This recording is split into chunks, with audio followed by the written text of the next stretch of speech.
Good morning students. बेटा chapter 9 हमने read किया था थोड़ा सा कल, और हमने पढ़ा था कि हॉर्नबिल नाम का एक फेस्टिवल नागालैंड में सेलिब्रेट किया जाता है। ये एक वार्षिक उत्सव की तरह मनाया जाता है, और ये जो फेस्टिवल है ये हॉर्नबिल नाम के पक्षी पर इसका नाम रखा गया है, जो आपको पिक्चर में दिखाई दे रहा है। ठीक है।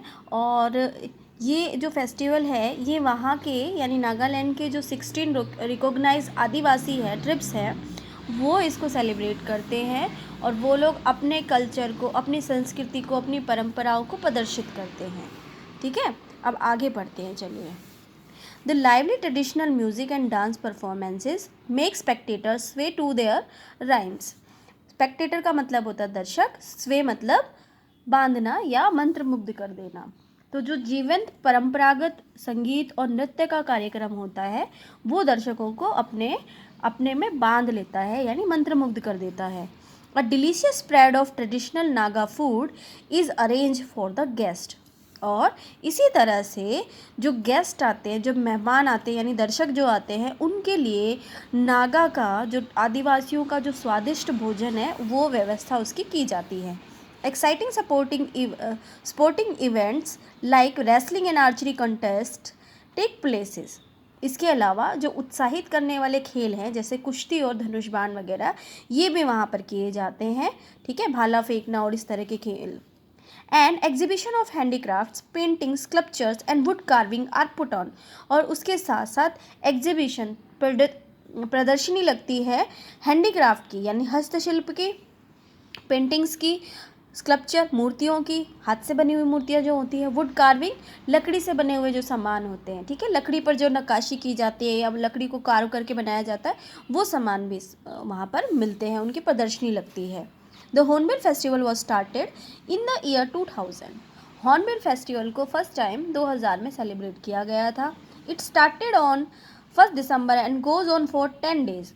ये 1 दिसंबर को शुरू होता है और 10 दिनों तक रहता है। It was started by the government of Nagaland to encourage amity and understanding among the various tribes. ये जो फेस्टिवल है, ये जो उत्सव है, ये वहाँ की सरकार यानी नागालैंड की जो सरकार है उसके द्वारा चलाया गया था, ताकि वहाँ के जो आदिवासी हैं उनके बीच में परस्पर प्रेम, समझदारी और भाईचारे की भावना बनी रहे। At the Naga heritage village there are 16 cluster of huts and dormitories called morung। Sorry. तो जो नागा हेरिटेज विलेज है, कल मैंने आपको बताया था कि एक गांव में वो लोग इकट्ठे होते हैं, वहाँ पर ये फेस्टिवल जो है वो मनाया जाता है। तो वो जो नागा हेरिटेज विलेज है यानी नागा का ऐतिहासिक गांव है, वहाँ पर 16 एक ग्रुप बनाए जाते हैं हट्स के, यानी झोपड़ी नुमा। ठीक है, और उन्हें हम मोरुंग्स कहते हैं। ठीक है, वो जो घर बनाए जाते हैं झोपड़ी नुमा उन्हें मोरुंग कहा जाता है। 1 फॉर ईच ट्रिप, एक आदिवासी समूह के लिए एक होता है, यानी जो 16 आदिवासी समूह वहाँ पे आते हैं अलग अलग जनजातियों वाले, उनके लिए एक एक मोरुंग होता है। Each complex is built in the architectural style typical of the trip, and each morung offer food and herbal medicines that the trip specialized in। Her complex में यानी जो जितने भी मॉरूम्स हैं सब में सबको उसी वास्तुशिल्प के अनुसार बनाया जाता है जैसा वो आदिवासी अपने जीवन में करते हैं, यानी जैसी उनकी जनजातियां हैं, उनके जो काम होते हैं, उनकी जो संस्कृति, उसी के अकॉर्डिंग, उसी के वास्तुशिल्प के अकॉर्डिंग ये झोपड़ियाँ जो होती हैं मोरूम्स ये बनाई जाती हैं।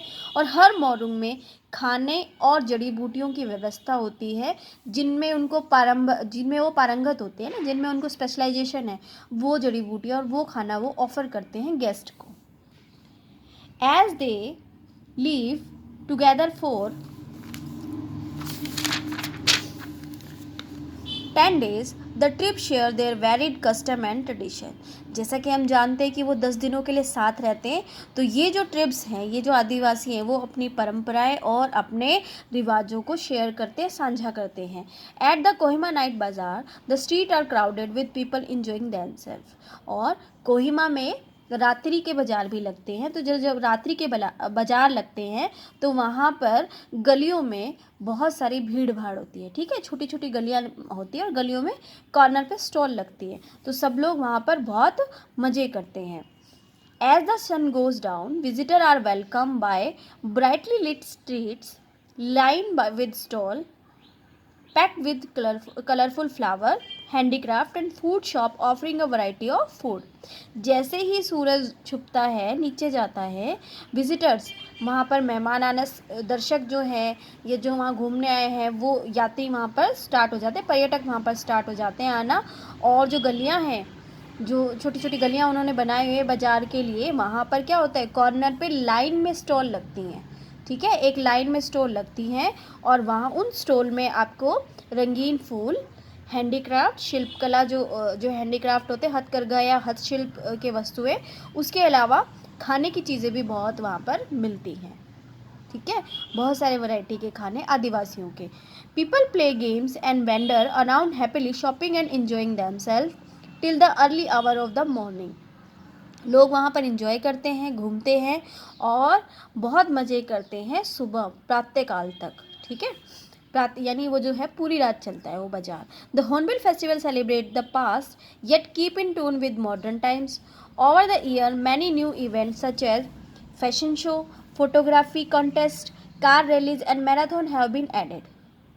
अब क्या है, जैसे ही समय के साथ साथ ये जो हॉर्नबिल फेस्टिवल है, ये लोगों ने पास्ट के, अतीत के साथ साथ जो उनकी परंपराएं हैं, उनके साथ साथ आधुनिक जो इवेंट्स होते हैं उनको भी इन्होंने अपने में शामिल किया है। जैसे फैशन शो करते हैं, फोटोग्राफी रखते हैं, कार की रैली करवाते हैं, मैराथन करवाते हैं। ठीक है, जिससे बूढ़े और बुजुर्ग सबको साथ रख के चला जा सके। People look forward to the rock music concert which is said to be the biggest in India. यहाँ पर लोग म्यूज़िक कॉन्सर्ट देखने के लिए भी आते हैं। ठीक है, संगीत का जो समारोह है वो भी देखने आते हैं, जो भारत में सबसे बड़ा है। National and international rock group perform to a large audience of young people dancing to the music.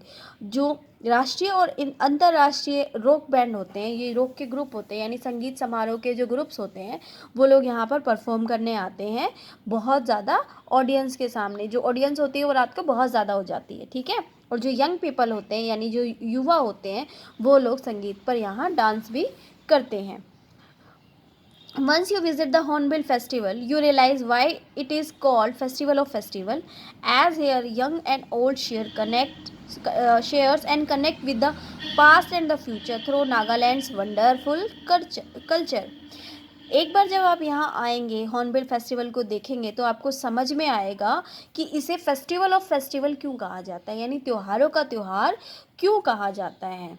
ये जो त्योहार है, ये बुज़ुर्गों और बच्चों सभी को एक साथ मेल जोल करता है। उनके बीच में दोनों आपस में अपनी फीलिंग्स को, अपने जो इमोशंस हैं या अपने जो अनुभव हैं, उनको साझा करते हैं।